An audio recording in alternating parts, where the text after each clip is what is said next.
Oi pessoal, aqui é a Letícia Shin, do Terapia no Japão. Eu sou uma brasileira e psicóloga morando no Japão. Hoje a minha dica rapidinho é sobre o supermercado Takara. Você tem em Oizumi e também em Sesaki, como é esta unidade que eu estou filmando em Sesaki, porque eu moro em Saitama e é o mais próximo para mim.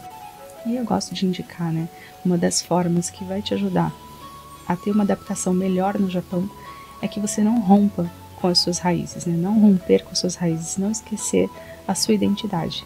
E isso faz parte das suas memórias afetivas, olfativas, gustativas, a comida faz parte. Então no supermercado Takara você vai encontrar feijão, coxinha, tudo que é coisa assim do Brasil, tem também coisas de outros países. Então super indico, se você mora na região, vale a pena. Quem está em outras partes do Japão, eu tenho certeza que também tem mais supermercados brasileiros. A comida é uma das fontes principais, que nos traz aquela sensação, o sentimento de pertencimento. Então acho que é uma parte importante no teu processo de adaptação, você manter o que puder das suas raízes. Bom, e o assunto de hoje que nós vamos refletir é sobre o ciúme patológico, quando o ciúme ultrapassa o nível do tolerável, do saudável, ou até mesmo do normal, Eu pensei de usar essa palavra porque ela contrapõe, ela é o oposto do patológico. Então, quando deixou de ser um ciúme comum, aquele de baixa intensidade, que às vezes nós temos com nossas coisas materiais, a gente não quer que ninguém toque, que ninguém use ou pegue o que é nosso, por cuidado ou apego. Porém, isso em relação a objetos. Mas quando a gente enxerga o parceiro, a parceira, como um objeto, como uma propriedade, então se torna patológico, porque eu tenho esse sentimento de posse, de controle, de domínio do outro. Para a psiquiatria, em congressos de medicina, eles falam que é delírio de ciúme, É considerado um transtorno que envolve riscos para quem sente e para quem sofre, na relação com uma pessoa que está com esse delírio. Por que eles falam delírio de ciúme? Porque tem uma ideia deliroide. A ideia deliroide ela é um ponto fixo numa fantasia. Algo que para o psiquismo é visto como uma realidade. Não é delírio, acredita, O psiquismo acredita que aquilo é real. Então essa ideia é a base que sustenta o contexto, tudo gira em torno desta ideia. E a ideia deliroide do ciúme é a infidelidade. E a pessoa acredita firmemente que ela está sendo traída, que ela está sendo enganada, que alguma coisa está acontecendo. E então a desconfiança fica cada vez maior e a convivência é muito difícil, O ciúme patológico, ele é um ciúme que se expressa de um modo obsessivo. E com isso, a pessoa, ela vive um tormento. É como se ela fosse castigada pelos próprios pensamentos, É uma tortura para ela, porque esses pensamentos, eles não param, eles não cessam. Então, por isso que é considerado um modo obsessivo de sofrimento, esse tipo de ciúme. Quando é insuportável dividir, compartilhar a essência do outro com um terceiro. E esse terceiro nem sempre é uma outra pessoa. Às vezes esse terceiro é algo que ocupa o tempo daquela pessoa. Então pode ser um trabalho, por exemplo. Então tudo que parece que ocupa um espaço na vida do parceiro, da parceira, entra numa questão de rivalidade. Inclusive o trabalho, Inclusive a falta de tempo. É como se tudo fosse mais importante do que a pessoa, ela se sente assim. Então, tem aquela ideia de exclusividade. A pessoa ela quer que o outro viva somente para ela. Então, é monopólio, exclusividade, é um carimbo mesmo de propriedade. E com isso, vai ficando cada vez mais difícil de conviver, porque dividir o outro com o mundo é como se fosse algo impossível. Então, essa pessoa não pode trabalhar, não pode ter família, não pode ter amigos. Essa pessoa não pode viver, a não ser que seja num mundo só entre ela e o outro, fechado. E algumas vezes o ciúme patológico ele é um sintoma de outros transtornos, como toque, borderline, ansiedade, ansiedade persecutória, no qual a base principal é a desconfiança. Então, a ansiedade persecutória é aquela que eu sei que as coisas vão acontecer de uma maneira muito ruim em relação aos outros, que vão puxar meu tapete, que algo ruim vai acontecer.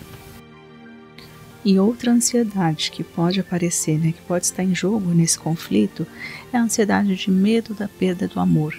A ansiedade que na verdade é o medo do desamparo, o medo da perda da estima do outro, quando eu acho que eu vou perder a pessoa que eu amo. E com isso, eu tenho que me manter presente o tempo inteiro, eu tenho que agradar essa pessoa o tempo todo, e às vezes pode parecer que é uma relação um pouco sufocante, porque é como se o outro não pudesse existir sem mim, é como se fôssemos um só, e isso pode ir para um nível mais adoecido, no modo de existir. É porque eu impeço que o outro tenha uma individualidade, uma autonomia. É um medo de que o mundo seja mais interessante do que eu, que prefira tudo menos eu. As causas podem envolver múltiplos fatores, desde insegurança, autoestima rebaixada, autoestima ferida, adoecida, tanto por questões da autoimagem, se a pessoa não se sente mais tão bem com o próprio corpo, se a pessoa acha que envelheceu, ou que engordou, ou emagreceu, mas ela não está feliz com o que ela vê no espelho, ela não está bem. Então isso contribui para que tudo que está fora, tudo que é outra coisa que não seja eu, é mais atraente, é melhor do que eu. Então a pessoa tem a autoestima ferida. E isso também pode envolver questões de prestígio social, como um trabalho. Às vezes a pessoa está desempregada, desempregado, ou tem um trabalho que não tem tanto valor social, tanta estima assim dos outros, não chama atenção, enquanto o parceiro tem às vezes um cargo ou um trabalho melhor, ganha mais, então vira até mesmo uma competição inconsciente, porque o outro ele brilha e eu não. Então isso é complicado também e contribui para esses sentimentos de inferioridade. E o histórico familiar, é muito importante a gente conhecer a história da família dessa pessoa que sofre com esse transtorno, porque às vezes ela vem de um lar, de uma família desestruturada, de um lar destruído, a família experimentou desde sempre o desamparo, as brigas, o divórcio, e divórcio ou separação, não de uma maneira simplesmente porque os pais não combinam mais e decidem se separar e são amigos, não, mas porque houve traição. Então a traição gera o quê? A desconfiança, é a base dessa pessoa, ela sempre vai desconfiar que isso vai se repetir na história dela. Porque o exemplo que essa pessoa teve de afetividade, de relacionamento, é um exemplo disfuncional, não foi algo construtivo que ela aprendeu, não foi positivo, ela aprendeu que os relacionamentos são assim, as pessoas traem, as pessoas mentem e as pessoas não são confiáveis.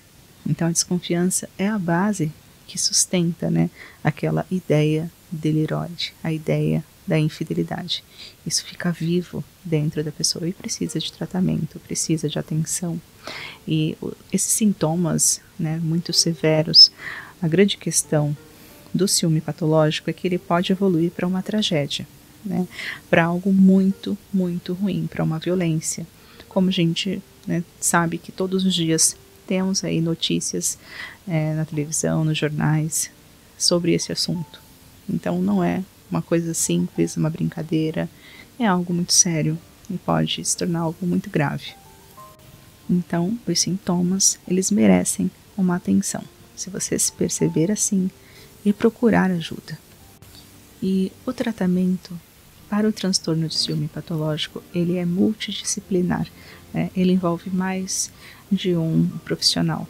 Então não é só o psicólogo, não é só a terapia, a psicoterapia, você precisa sim de um psiquiatra, muitas vezes precisa de medicação, precisa de uma atenção um pouco maior nesses casos mais graves. Então, relembrando os sintomas, né? Exclusividade no relacionamento, dificuldade de dividir o outro com o mundo. Então, às vezes a pessoa estuda, trabalha, né? Tem que visitar a família, tem amigos, e a pessoa não pode fazer nada a não ser que seja comigo. Então, isso já é um sintoma de um ciúme que está saindo ali do controle, né? A opinião, o jeito autoritário, né, que a pessoa fala com o outro, é sempre exercendo o poder. Então eu decido onde você vai, com quem, que horas você vai chegar, ou se você vai ou não. Eu coloco limites em você. Então é poder e domínio sobre o outro através de um modo autoritário, né, de agir, de estabelecer a relação com o outro, né? Uma necessidade de controle patológica. E a desconfiança, né, ela é a base de tudo. A desconfiança é o que sustenta esse modo, né, delirante de existir, né, que sustenta a ideia deliroide de infidelidade. Então a pessoa realmente ela não consegue confiar nem em amigos, nem em familiares, muito menos em estranhos, né, não consegue confiar em nada que esteja em volta desse parceiro ou parceira. Para ele ou para ela, todos são suspeitos e todos são possíveis elementos de desejo, e que a pessoa vai me largar ou me trair ou fazer alguma coisa com este outro que aparece na história, né? Esse terceiro que eu preciso eliminar da história. E esses tipos de sintomas, eles também exibem uma outra coisa, né? Muito forte que tem ali, que é marcante, que é um modo infantil de existir. Porque a pessoa ela tem a necessidade de controle, né? Então eu quero que o mundo funcione do jeito que eu quiser, né?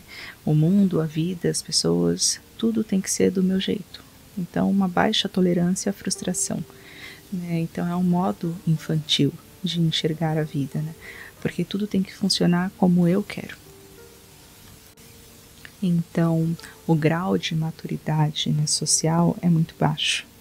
Essa pessoa ela não está evoluída, ela não está de um modo assim adulto, maduro de existir, né? Está num modo infantil. Por isso a necessidade de controle do outro e do mundo, né? Quer que tudo exista conforme os próprios desejos. Sem contar que existe também um outro complicador aí, que são os fatores culturais, sociais, porque às vezes, para algumas pessoas, isso é amor, né? Quando você tem ciúme, quando você quer que ninguém chegue perto daquilo que você acha que é seu, que te pertence, né? Ah não, mas é tão bonito, olha como a fulana ou fulano tem ciúme de você, poxa que bonito, né? Isso que é amor. Para algumas pessoas é assim que funciona. Elas enxergam este modo disfuncional como algo bom, como algo funcional, né, na visão delas, na fantasia delas, isso é prova de amor.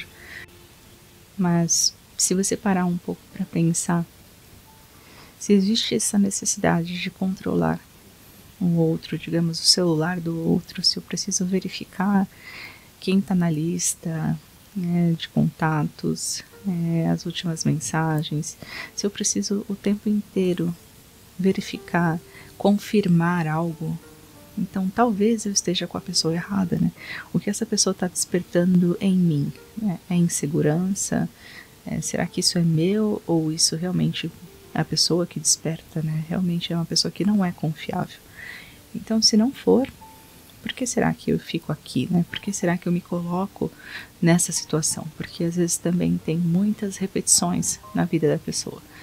Ela sempre se apaixona por um ciumento ou ciumenta, ou sempre se apaixona por um infiel. Então, por que será que me coloco neste lugar? E esse fato dos lugares também envolve o lugar de fato que você frequenta. Às vezes você faz questão de frequentar lugares que são chamariz assim, para briga, né, para desavença, para conflito entre o casal. Então frequenta lugares que é mais indicado para pessoas solteiras, né, que rola muita paquera, que as pessoas vão realmente de fato para seduzir. Então por que você está lá levando seu parceiro ou parceira num lugar desse? Menos que você goste, enfim, que isso é uma coisa pessoal.